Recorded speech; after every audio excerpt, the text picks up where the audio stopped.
And we are live. Episode 9, Everyone is a DJ.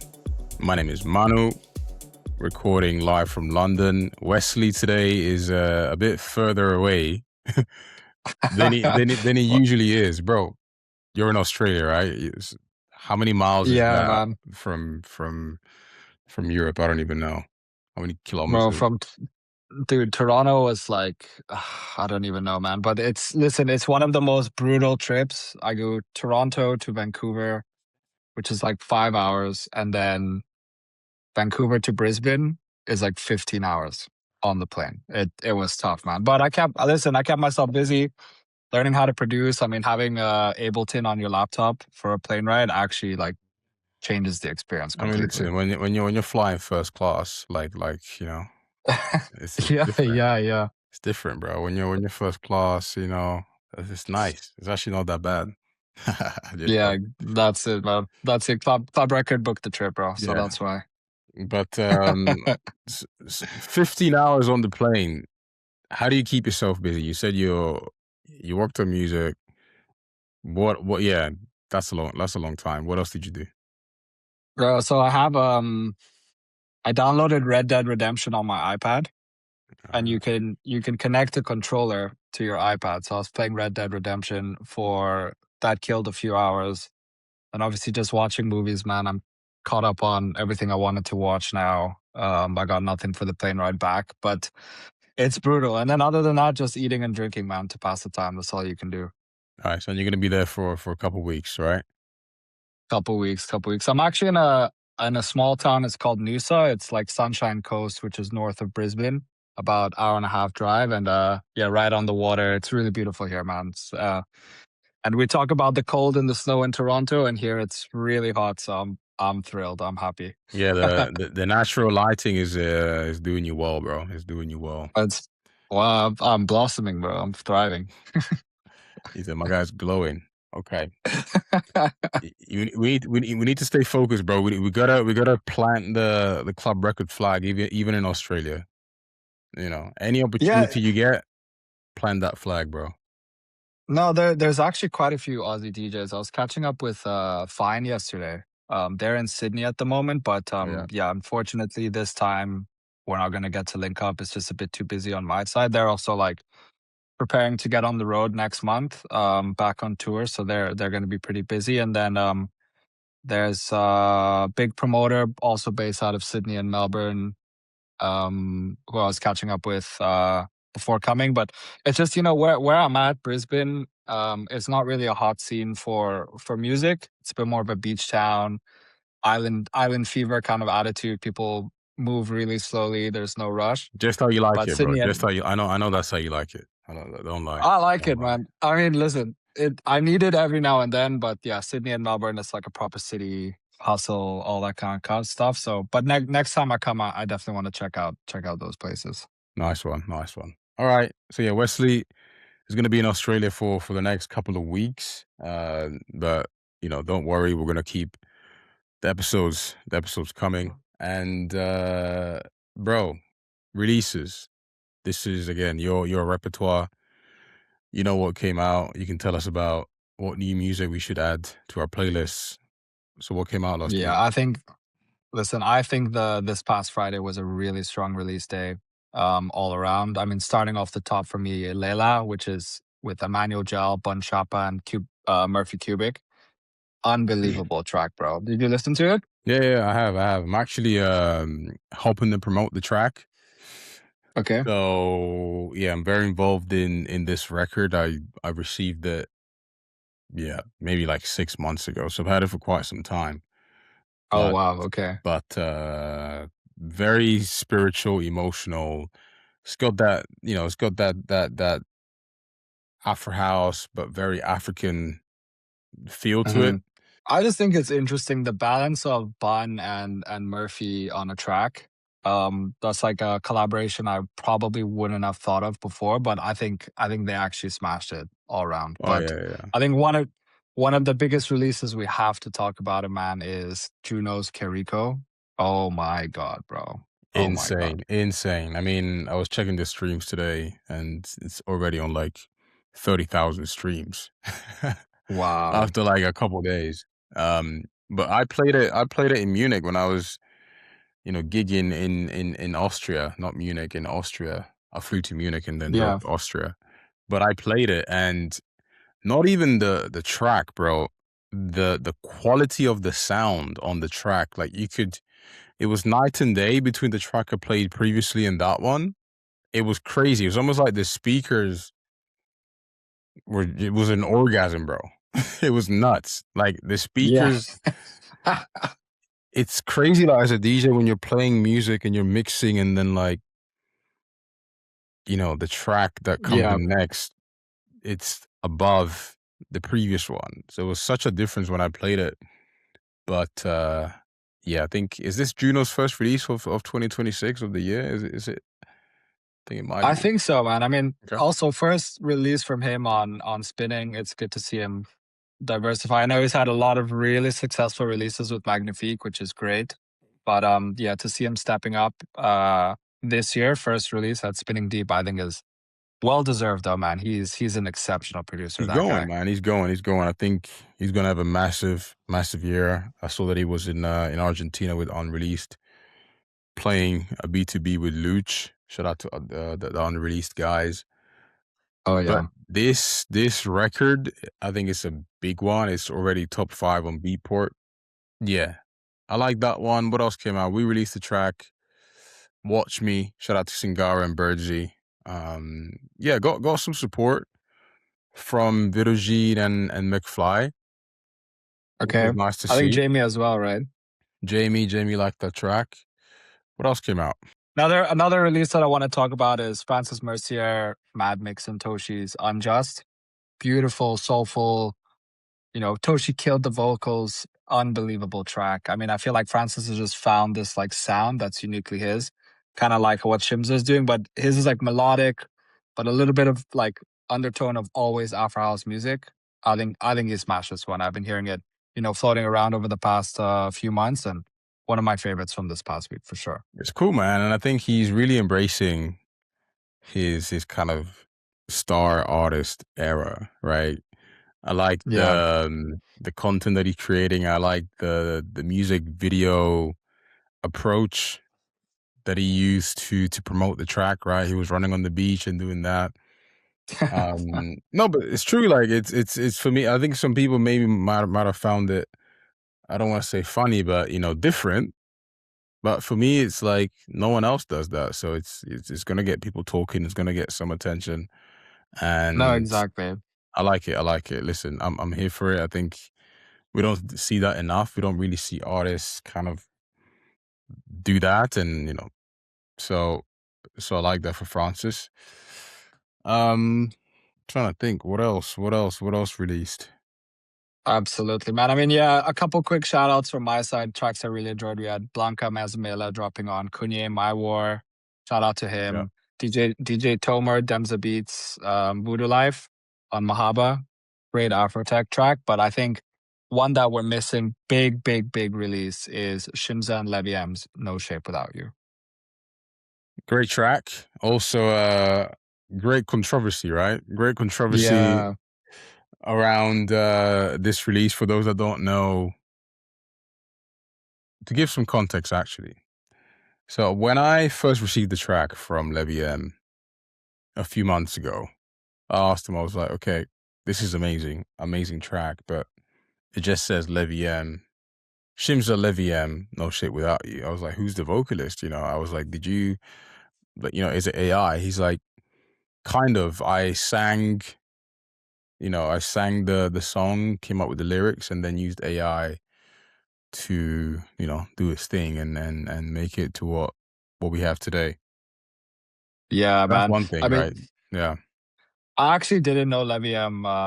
That's how he approached it. So he sang the vocals first himself, and then got AI to. That's amazing. I'd actually pay good money to see Levy M singing.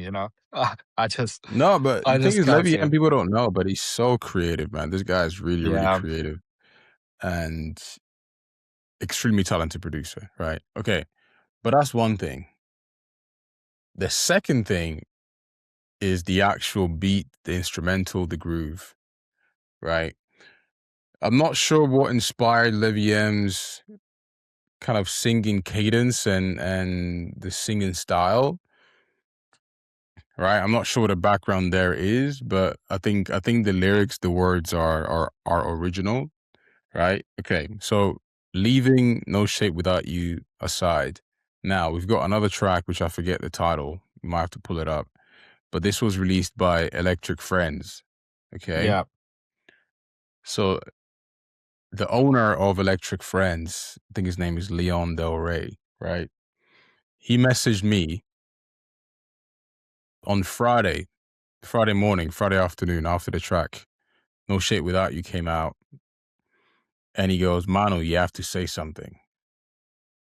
And Wow, he really? sent me, yeah, he sent me the link to their track that they released February 1st, I think.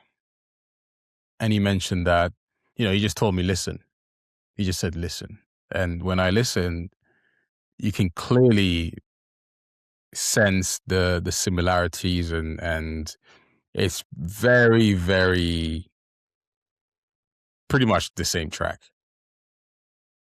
Different words, but how the song feels, how where the words are placed, how everything is sung, like it's the same, right? Yeah.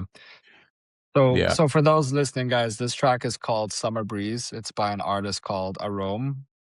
What's interesting Okay. about it is it's not actually released yet. It's coming out in March. So the whole controversy right now is that I thought it was the released. label. No, it's not released. Let me double check that. No, it's coming out on the 5th of March. 5th of March. Okay. Yeah. I thought it was released because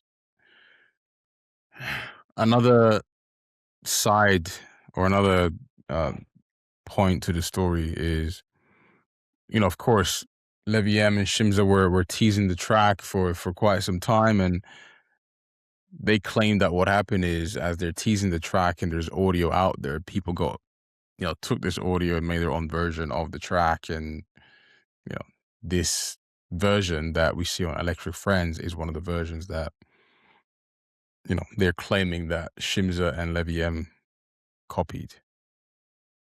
So there's a lot of The he thing is, said, from she said, they did this, we were first, we were second.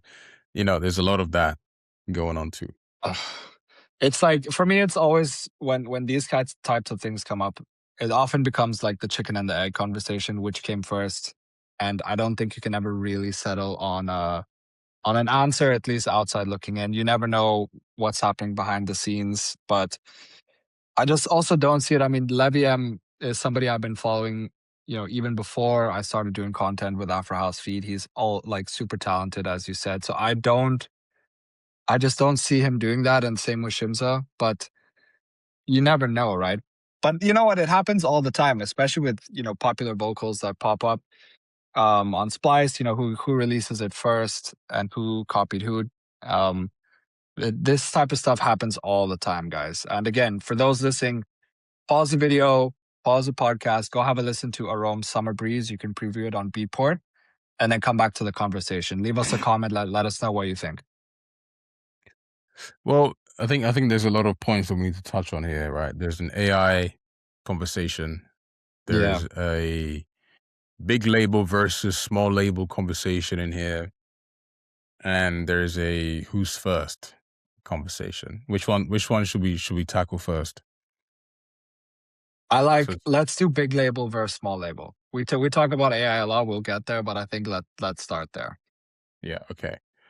So I think when it comes to big label versus small label releasing a pretty much a similar piece of art and music, you know, I mean, this goes without saying, but the big label is almost always going to win that battle, unless there is like irrefutable evidence that the big label was in the wrong. Yeah. Which in this case we don't have. Like in this case, there's not really any evidence that points to the fact that Shimza or LVM did anything wrong, which I don't believe they did either. To Yeah. be completely transparent. But at the same time, the artist that made the track, I don't think we've heard from them, you know? Really, it's just the label who's reached out. Yeah, the label owner. This is the label owner. Oh, I see, I So he's the see. owner of the label that is making his case and calling for this story or this situation to be more talked about and highlighted. And I think the actual artist, or correct me if I'm wrong, someone, in the comments or whatever, but I don't think we've heard from the artist to say these are the facts. It's You only know what? the label owner that has been quite vocal about it.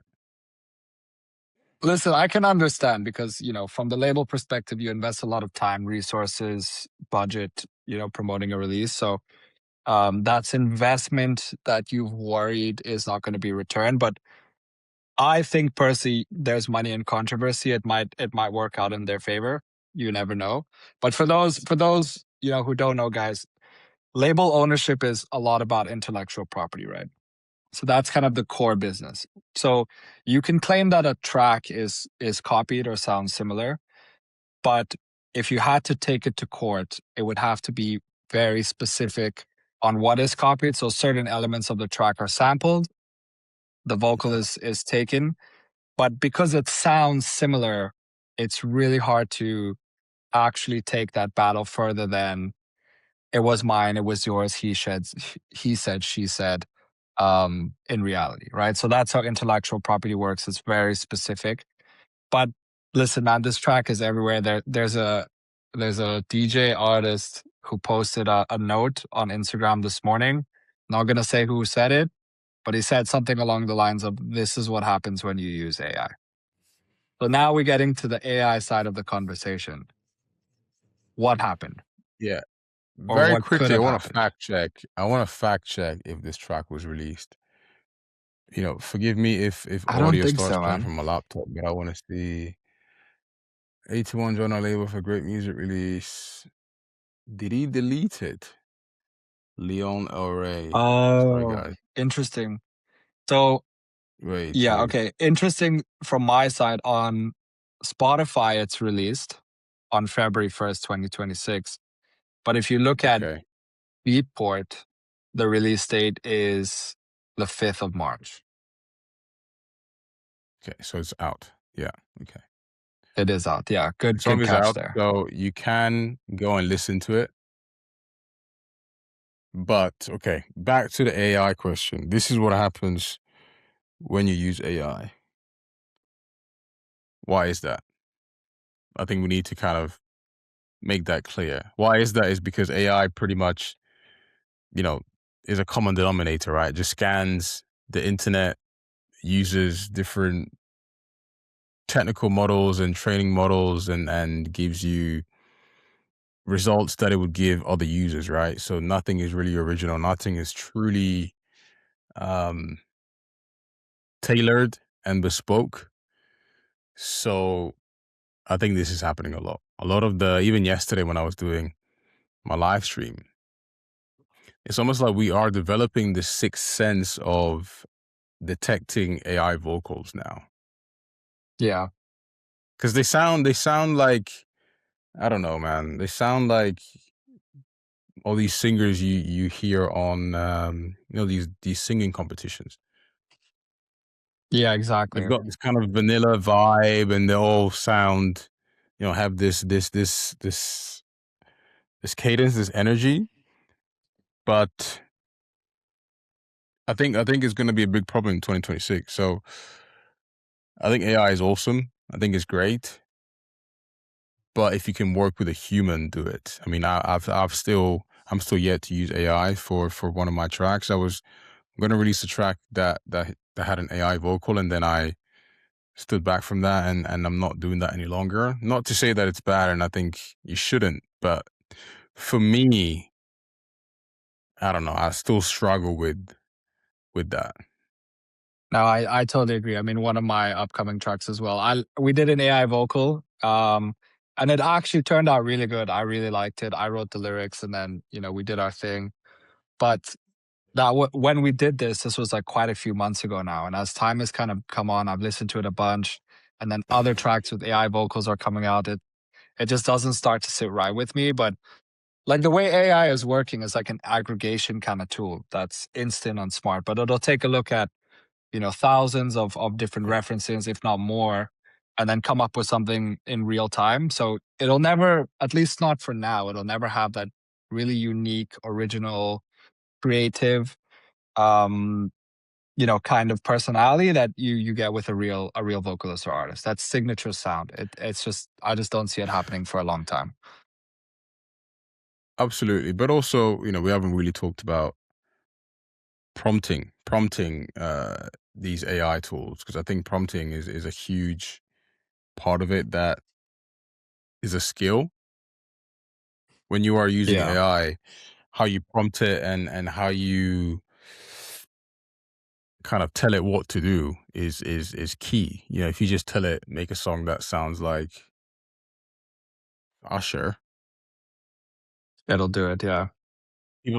people are gonna know it's Usher. But if you sing and you're like, okay, I know my voice sounds shit, but make it improve it a little bit, or and you're quite detailed about how you improve the quality of your voice, then that's quite different. So yeah, prompting. I'm not sure how the prompting was done in this situation for either tracks, but that's also a huge thing. I think.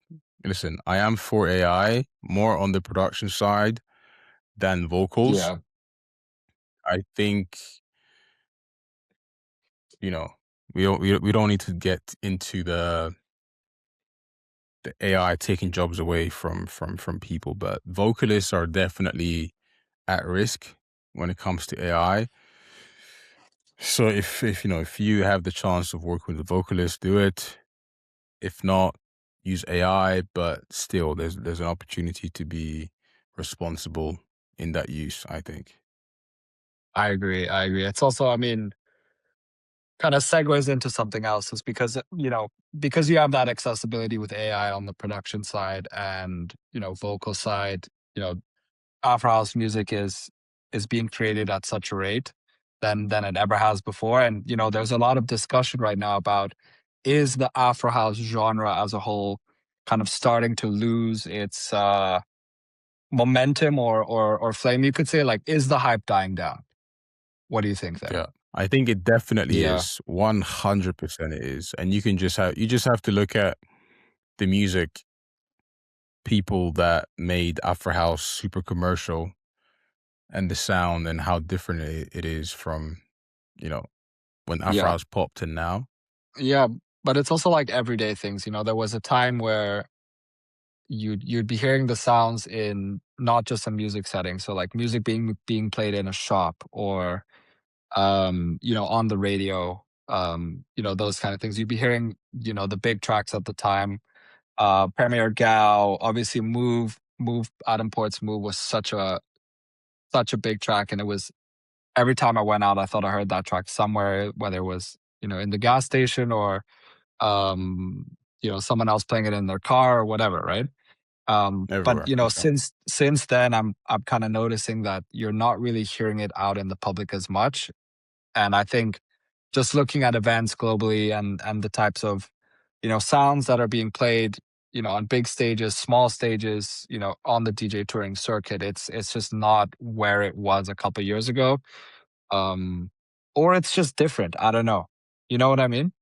I think it's different. I think we have to be clear on what we are saying is slowing down. I think the business side Yeah. of it isn't. The Hmm. business side of it is definitely picking up, and it is extremely successful for a lot of artists. I think it's more on the production side. I think it's more on, I don't know, tracks like Alex One Milkshake.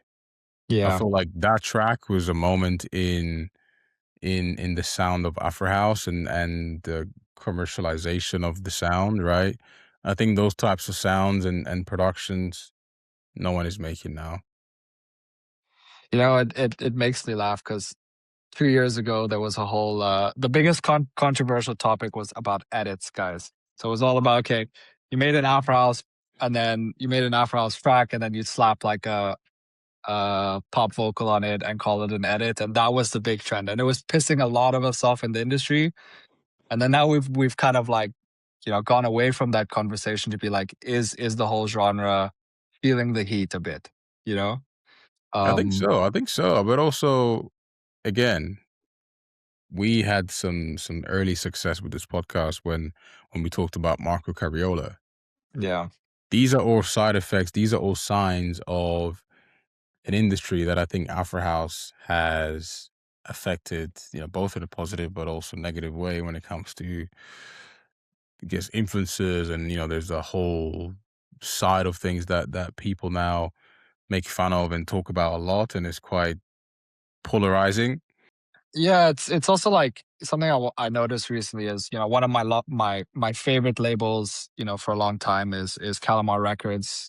Shout out to Calamar crew, and at least their last few records have really been a noticeable shift from their sound, and it has kind of evolved. They were a lot more like Afro house, Afro tech, heavy hitting Mm. club tracks, and then they kind of transitioned into a more like beachy Latin, really groovy, lots of drums, good vibes kind of tracks. But the last two are kind of, I don't really know if I'm getting the genre correctly, but it's a lot more like disco, housey, um, and a label like that who's been in the game for a long time, um, making that noticeable shift also kind of looks a certain way of where things might be, where they might predict things are actually going to head. Well, I think if you put club record to the side, Yeah.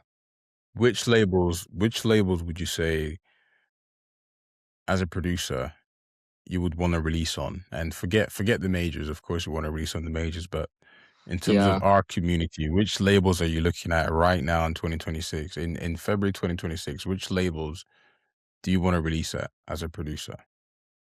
Yeah, I think the hottest labels in our kind of community, I gotta give Unreleased Records, I think is absolutely smashing it. They've had a monumental last, I want to say 8 months. So second half of 2025 into this year. They are a big label. Obviously, they've got huge backing, Armada, but I think that I wouldn't call them an Afro House label though. You know what I mean? They do a lot of melodic and a lot of kind of different sounds, a bit of Afro House here and there, but just from a trend perspective and how things are responded to from them on social media, I would definitely still talk about Unreleased. I think obviously Magnifique are still going strong. Those guys, they had their sound that they kind of fostered from the beginning, and then as we kind of touched on before, there was a lot of copycat, producers and maybe some other labels kind of tapping into that more Magnifique sound, but they're still pioneering in their own way away from that original sound, and they're still going into something new and different, which touches on Afro House, but again is a little bit more melodic, right? So if you're talking about those two labels, you can't call them Afro House labels exclusively. They do have some elements, but from a trend perspective, those two are, I think, carrying the game alongside Club Record. Shout out to Club Record. Yeah, I think you're forgetting Maccabi House for sure. Oh yes, that's a good one. Big one, big one, big one. Yeah, And I think this is, for me, and purely from conversations that I have, you know, Magnifique, Unreleased, obvious choices. And yeah, as definitely obvious. Yeah, people always try and find the new, maybe I wouldn't say Maccabi House like new kid on the block, but they've had some huge tracks, and the sound that they're pushing at the moment is yeah, is connecting with a lot of people, but that sound is not Afro House at all, right? yeah, That sound is indie. That sound is housey, sometimes techie, but for me, that is the label that I keep hearing over and over and over again. Shout out to Adam Tam and Mitagami, but that's Maccabi yeah, House.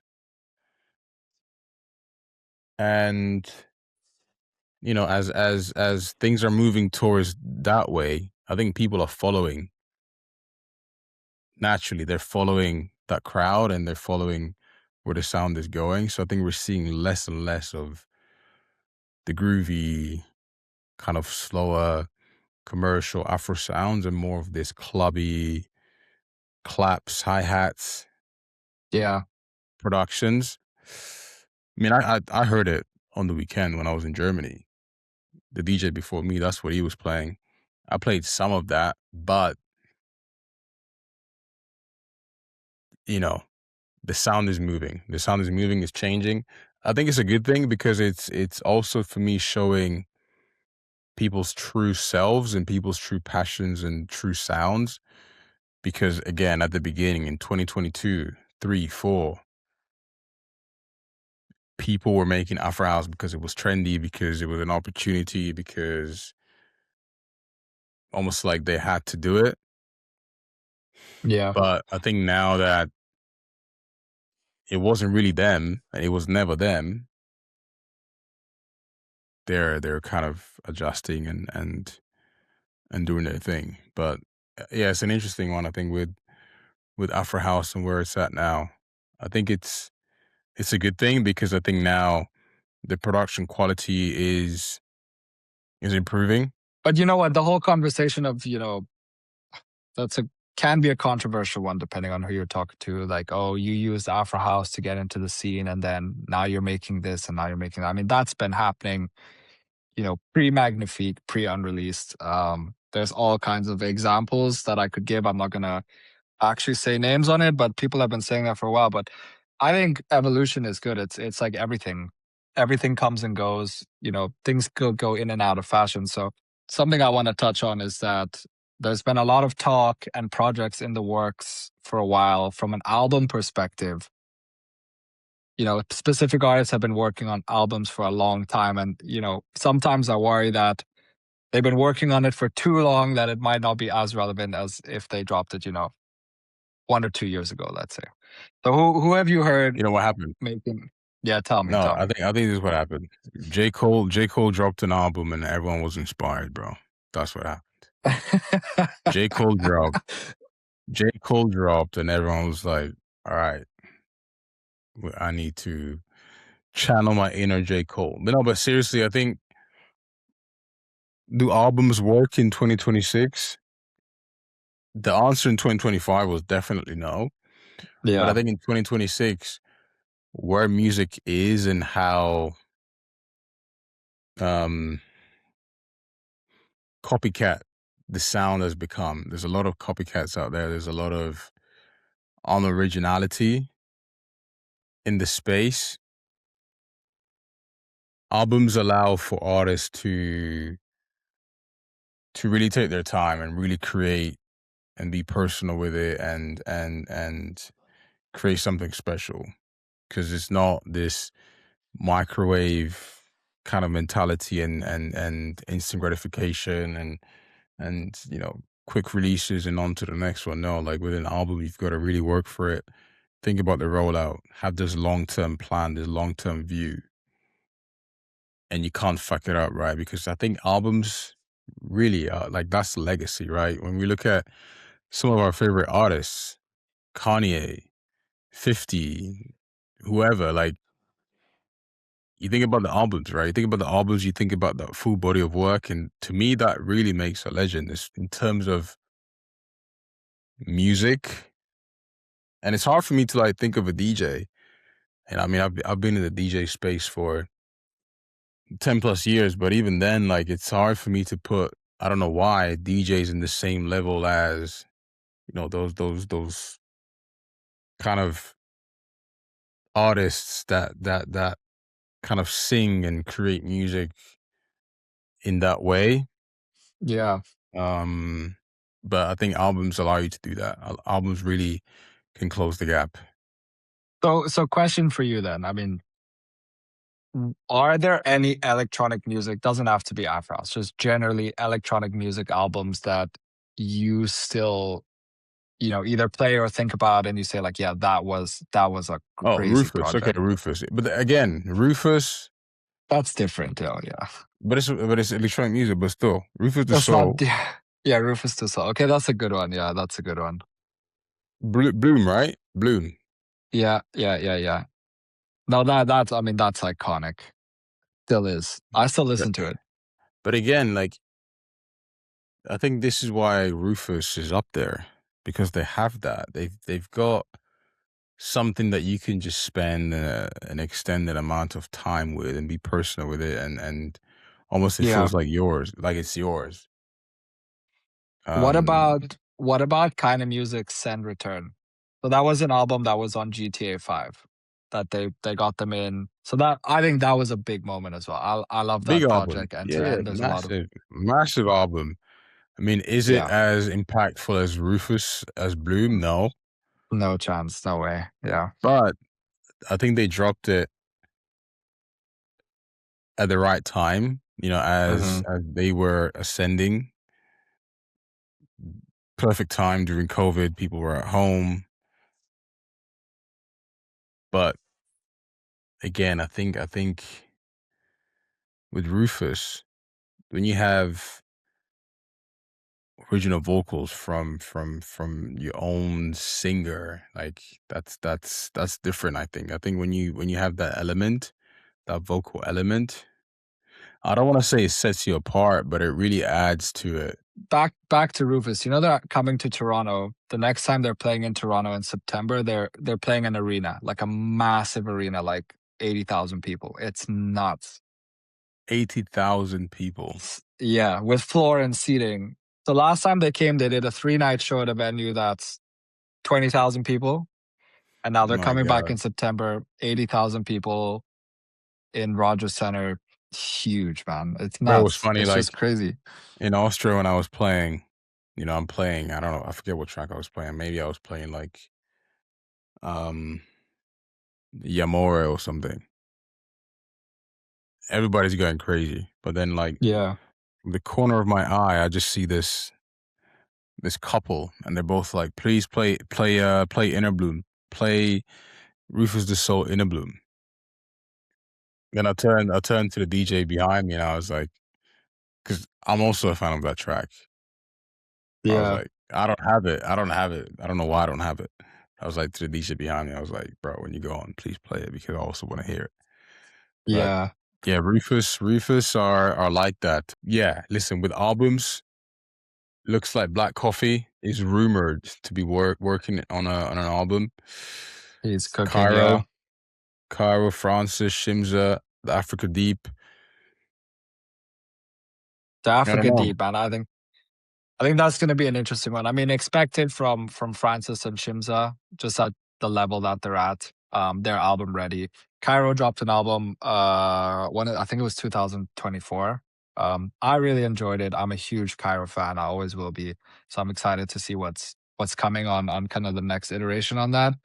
But the Africa Deep, man, like he is one of the industry gemstones, and a lot of us know it. We've been following him for a while, and I think as a creative he definitely got it in him to maybe not match J. Cole, but I think it's gonna be a good one, bro. He can do it. I think Coffee's album has to be Grammy Award nomination at Yeah. least level. Like it's gotta be. And we need to see big names. We've got to see big names. I mean, he's released a handful of tracks over the last few years. Not that many tracks, man. Trippy, yeah, No, and that's Jimmy Jules, fine. The Rapture, Part 3. Like, his name was never the first name on a track, right? Over the I'm last few actually ye's. Some I'm taking a remixes, I know look. he did the remix of Night Freak, I did. not I the mean, same remix. there was. I mean, it isn't really him, but he had the Deep in the Bottom of Africa or Deep in the Bottom kind of remix packs. You had DBN Go, you had Citizen Deep, but those are all kind of somebody else. But yeah, he hasn't since Subconsciously. Subconsciously was 2021. We're like coming up to 5 years on, you know, from a full Black Coffee album. So I wonder if it's been in the works since then, or he's only starting to kind of cook now.